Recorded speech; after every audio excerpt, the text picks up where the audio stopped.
Right, I'm going to open a model. This could take some time. It's quite a large model, but I won't be messing about with this in Blender anyway, so it seemed the obvious choice to go. Right.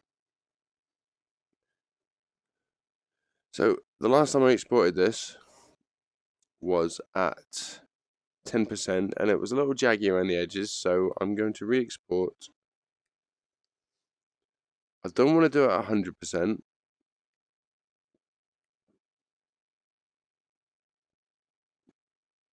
Because I don't think Blender will be able to hack it. I'm going to do it as an OBJ. I'm going to export straight up, just like that. Bash. Okay, I'm going to do a quick video here on how to take models out of medium and to get just a couple of really basic, really simple renders.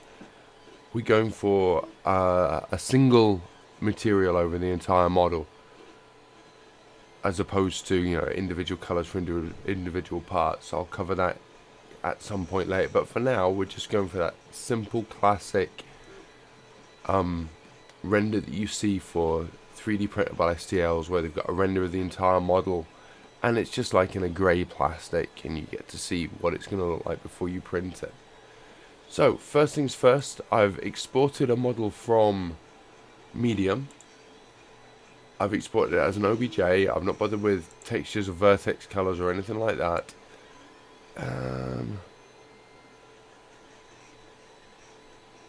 Import OBJ. It's on my desktop. Right, bear with me. It's quite a large file, so it does take some time to open up. Okay, so my model's imported. When you import OBJs into Blender, for whatever reason, they are gigantic. Now I'm just scrolling out here to let you see they are ridiculously huge. There are ways to solve that on import. See, I could have negative Y up, and that would have it come in the correct orientation. I can import it with a scale. Instead of a scale of 1 to 1, I can scale it as a 0.1, and that will bring it in the correct size and pointing in the right direction. But more often than not, when you import a model, you just get that. So I wanted to import it this way, so you can see, if you've not done this before, it's important to know what might be happening. So there's our model, and it's absolutely gigantic. So I'm going to hit S to scale, and I'm going to scale it down massively. Now you can see from the size of my camera, we're roughly in the right ballpark. Press 0 to look through the camera view, and it's a good size. 0 again to get back to the main screen. I'm going to go to rotate, and I'm going to rotate by 90 degrees. Now if you look in the top left, you'll see, well, there's no point in me pointing, you won't be able to see it. You'll be able to see how much we've rotated by now. I'm going to get this close to 90, and then I'm going to press and hold the shift, and that's going to give me fine control, where I can get it to exactly 90. And there we go. I'm now going to, with the transpose tool, grab it and move it up so it's just floating above what is the floor line, which is our checkedy grid. Look through the camera. That's not too bad. We can scale down a little bit more.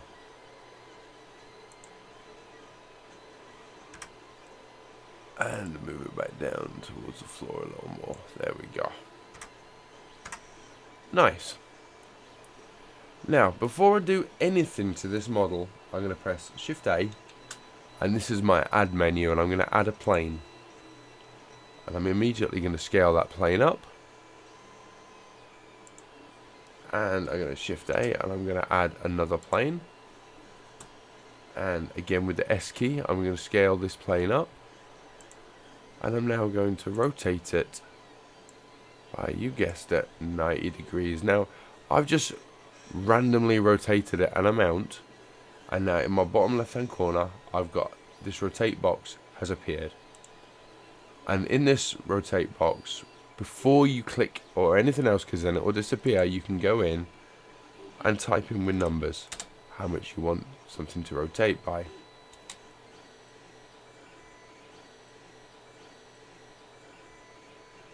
And I'm going to grab that with the transpose tool. I'm going to move that back to about here.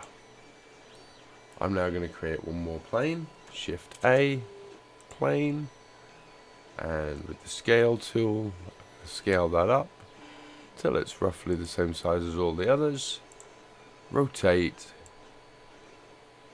and I'm going to do exactly the same. I'm just going to come in here. I'm going to type 90.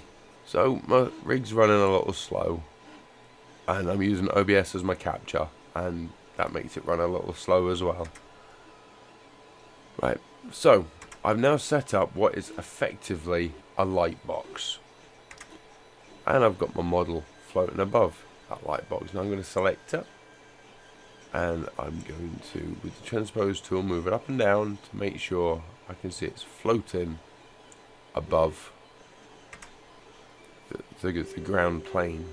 You see, that's definitely above it. Look.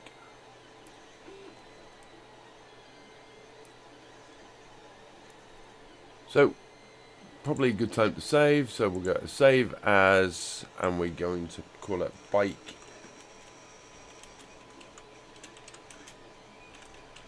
Render scene. And for the sake of this, I'm just going to throw that onto my desktop. Right, let's talk a little bit about the camera. I'm in camera view, that's with the 0 on the number pad. And if I press N, or alternatively click this little menu that's up the top here, you'll come up with a sort of a side toolbar. Now if we go to view, we have this lock camera to view. If I press that, so it's checked, when I navigate now, which is the center wheel of your mouse, click it down, roll it for zooming in and out, and then shift center wheel moves this way. So we've got pan, we've got tilt, and we've got zoom. Pan being the middle mouse, pan being with shift, tilt being just the middle mouse, and rolling the wheel gives me zoom. Now if this is unchecked, when I zoom in and out, my view moves, but the camera stays locked where it is, you see? Whereas I go back in my camera, and it immediately comes out. Check the box, and when I move, the camera itself moves. It's important to understand the difference there. And a little bit of playing will, that's all it's going to take. So, I've now got my model, I've now built my little light box, so I'm going to go to my shading tab, right at the top in the center, and I'm going to click the last of these. Do you see up here? These, the first one is wireframe. We've no need for that, that's when you're poly modeling. The second is solid, which just shows us this kind of solid matte grey on everything. Third is a mock-up, if you like. We have, as you can see from this little ball here, this is showing us we have a lighting setup, and it's going to give us reflections. And the fourth, this is what will actually render. So as things are set now, if we hit the render tab, we will get this. Now I'm going to select my bottom plane. Any one of these planes will do. Click new and get a new material. Click on the base color, and this will allow me to change the color of said material. And I'm now going to click on the rest of them, but I'm not going to click on new. I'm going to click on material 1 for both the remainder of my materials. The reason for that is now all three planes are sharing the same material. So if I want to change the color, all three will change at the same time, which is phenomenal. So I'm going to take that not all the way to black, but pretty low. I still want to see my shadows, but I want it to be nice and dark in the background.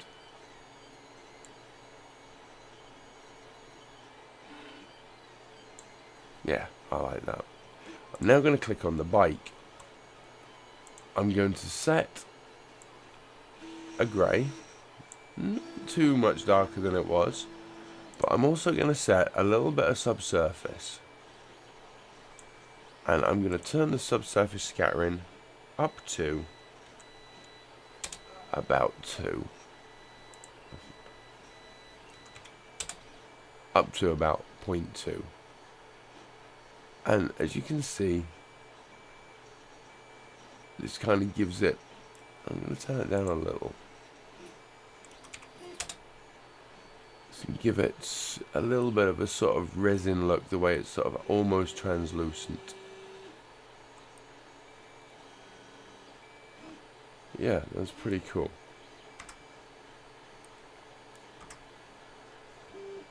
Now, when I move, it immediately jumps out of my camera view. That means I've not got lock camera to view selected. You need to select this for every different window that you're in.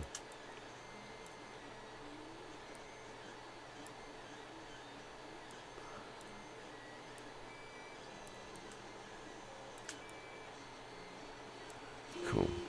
I'm going to take the roughness down. We're now working on this material to get it to look like what we want. I'm going to take specular down a little, roughness down a little more. And I'm looking for a kind of wet, shiny resin look.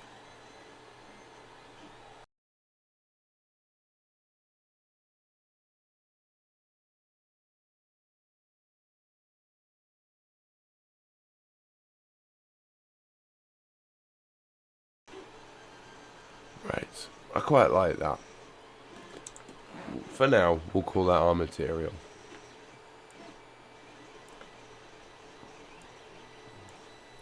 So we can jump into the render view here as well. And there's other things we can do to make this look even more realistic. So we're going to start off playing with the lights.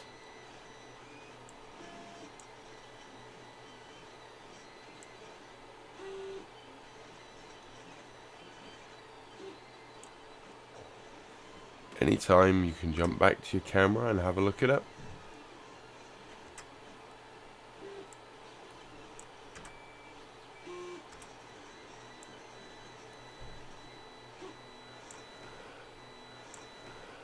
I like that light there. That looks pretty cool. There's still, now if we select light up here and then light down here, we can change the strength of the light, what type of light it is. We can turn it into a spotlight, or just an overall sun, or a point lamp, which it was, or an area light. Each one's got different places. I'm going to go for a spot.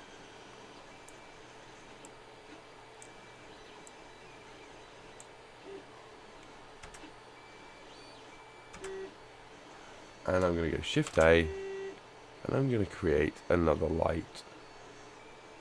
And I'm going to do a point light.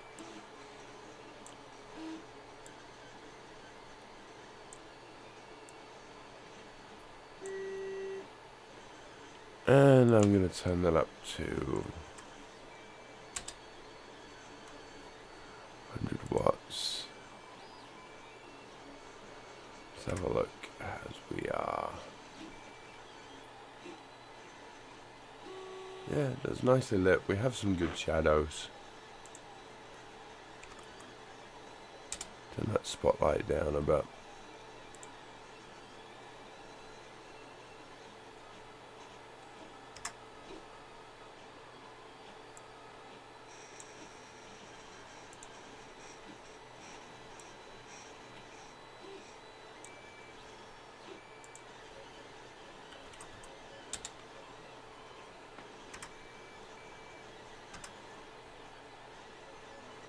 Yeah, quite like that.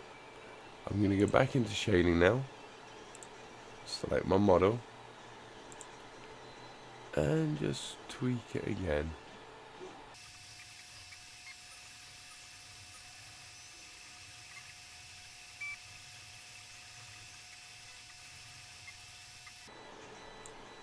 to get the grey we're looking for.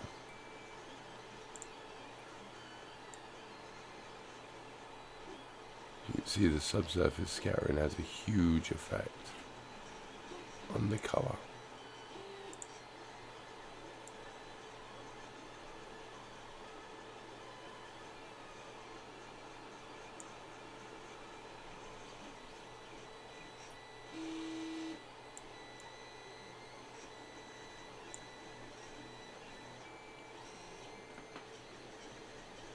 So we're back to layout.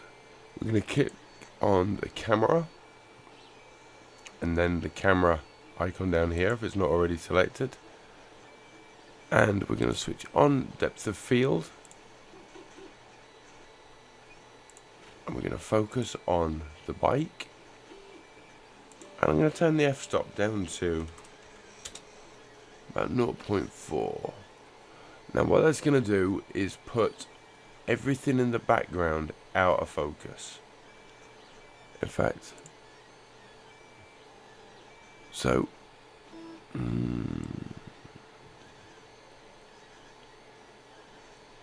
there we go, manually focus up.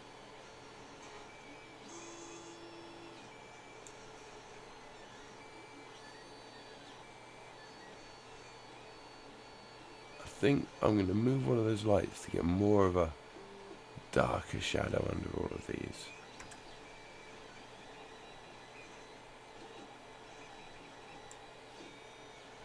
Oops. I said lights, not camera.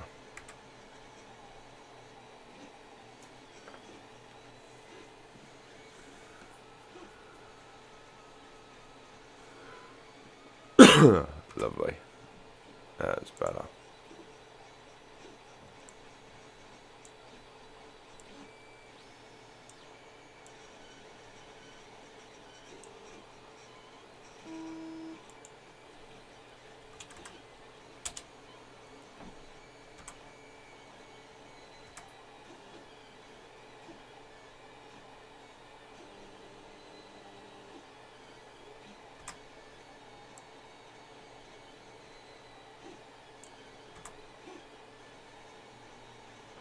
And this brings out the detail in the helmet and stuff like that, just that little bit more.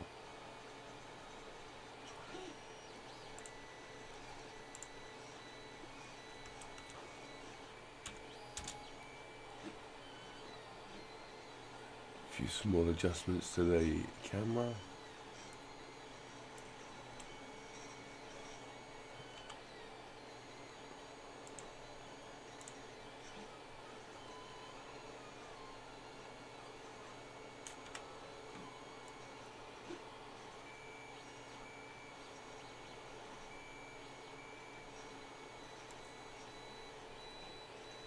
Yes, I like that.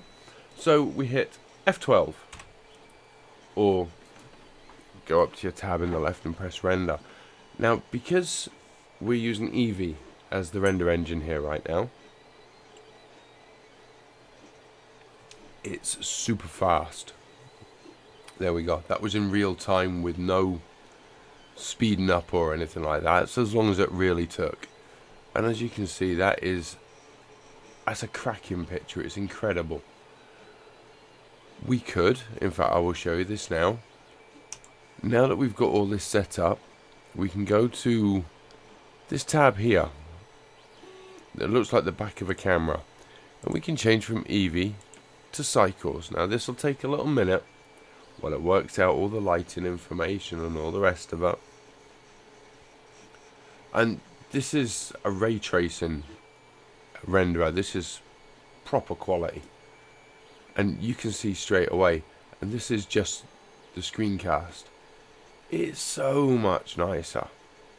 Now the downside of this is where Eevee took a minute and a half to render.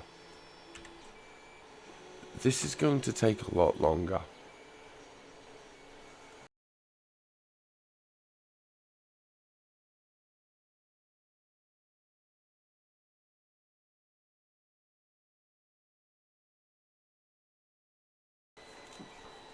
Right, we're done. That took 1 minute and 18 seconds. As you can see, in some respects this is much nicer than the Eevee render, but in others it's really not. You can see it's noisy, very noisy down here. Just not enough samples. You up the sample number and all this noise will be cleaned up as it renders. But all in all, you can see straight away how much better a render this would provide. So, no, I'm not going to save that. So what we'll do is we'll up the samples dramatically. We're still on this icon that looks like the back of a camera. I'm going to up that to 500 samples.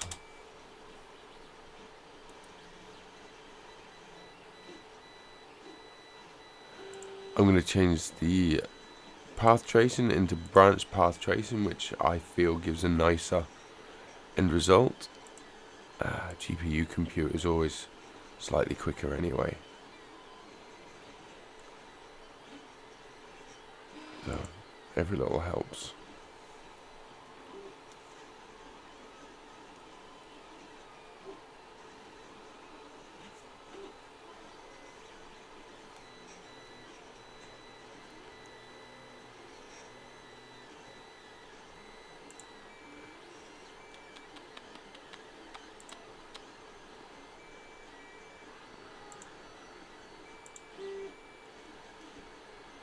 Oh, no, let's leave that off. I really don't like the denoiser on Blender, the default denoiser at all. Not my cup of tea. Right, didn't mean to do that. Yeah, oops. Right, back to where we were. Super. So, I'm now going to hit render again, which is my F12 key. This is still just a 1080p render, so when you zoom in, you'll see the pixelation along the edges and stuff like that. But as I say, I will be speeding this one up for you guys because it's going to take a while.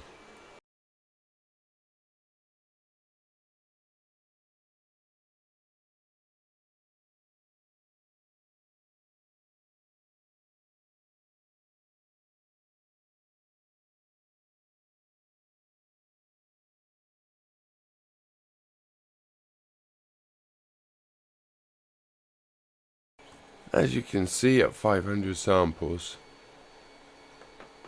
this is substantially better.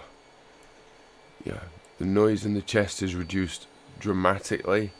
Certainly no more. From this distance you can't even see it properly. And look how wonderfully crisp the render is compared to the Eevee render. Now that took 2 minutes and 14. Again, really quick for a render.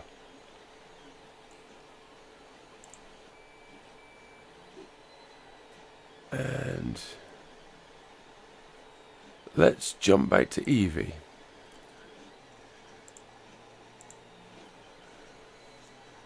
And you can see it is a very different style, but nonetheless still a nice looking thing. And again, I'll quickly render one off so you can compare it side by side.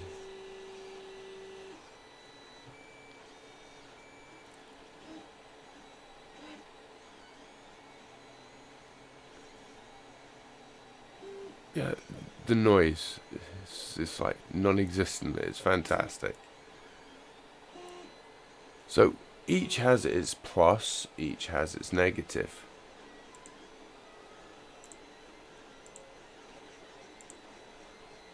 And it's important to sort of get your head around which could be good for one thing, which could be good for another.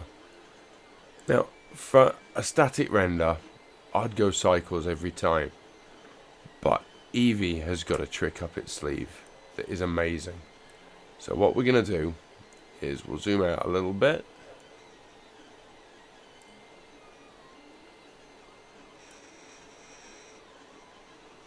Lovely. Now we're going to make sure we're on frame 1 here. We're going to select our bike. I'm going to press Control A and all transformations. Now that's going to reset the position of the bike and say this is 0, this is where it's meant to be. There we go. You can see the cursor has moved, the origin point is now settled to exactly the middle of the world, which is where we want it. We're now going to go to the little square. Now if you selected the thing you want to alter on the main screen and you can't find or remember where a button is to alter it, click yourself down this row, because you'll usually find the answer you're looking for is down here. So we're going to set up a pretty ace, quick and simple little animation here. So we're at frame 1. We're going to go the rotation on the Z. We're going to right click it and insert a single keyframe.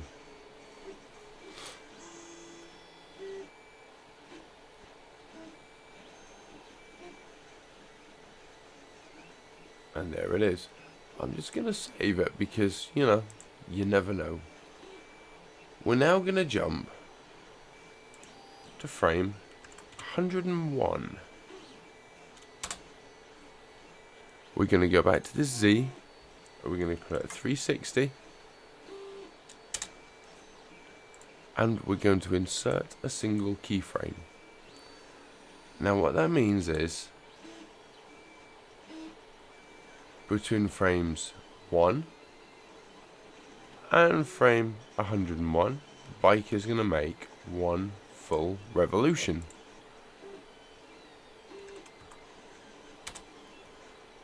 And if we hit play, we'll jump back into our camera. And we're going to hit play.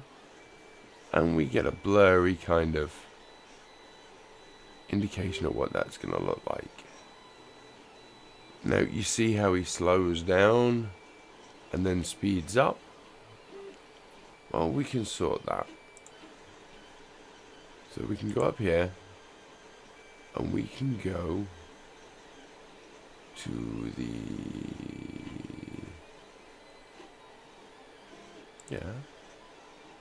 there it is, graph editor. And you can see, looking at this now,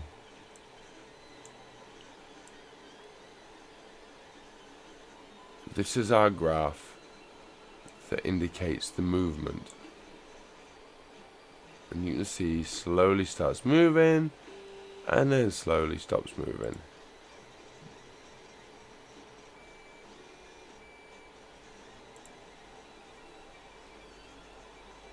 So we go down to interpolation mode and we select linear. Now that creates a straight line.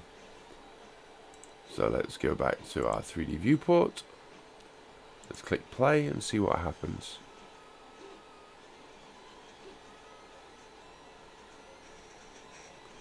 Nice, smooth, and easy. Now, because this is Eevee, and it's a real-time engine, it's going to render this out as a video really quickly. So we go to render, frame start 1, frame end 100, 1 frame steps, 24 frames a second. Output, this is where it's going to send it, and in that case that is getting sent to C temp. We'll accept that. The file type, PNG.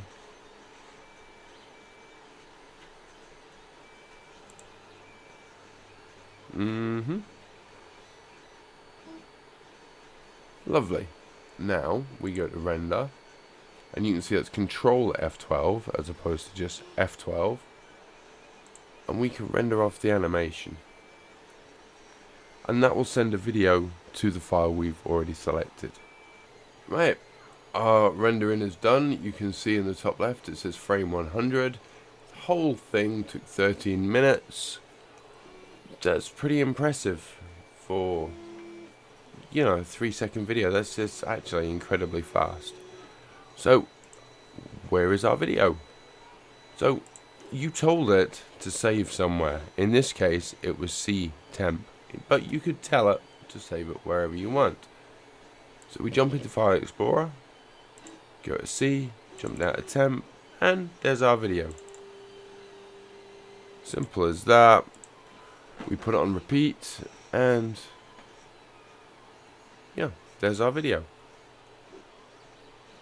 Now that Eevee excels at. Eevee absolutely excels at.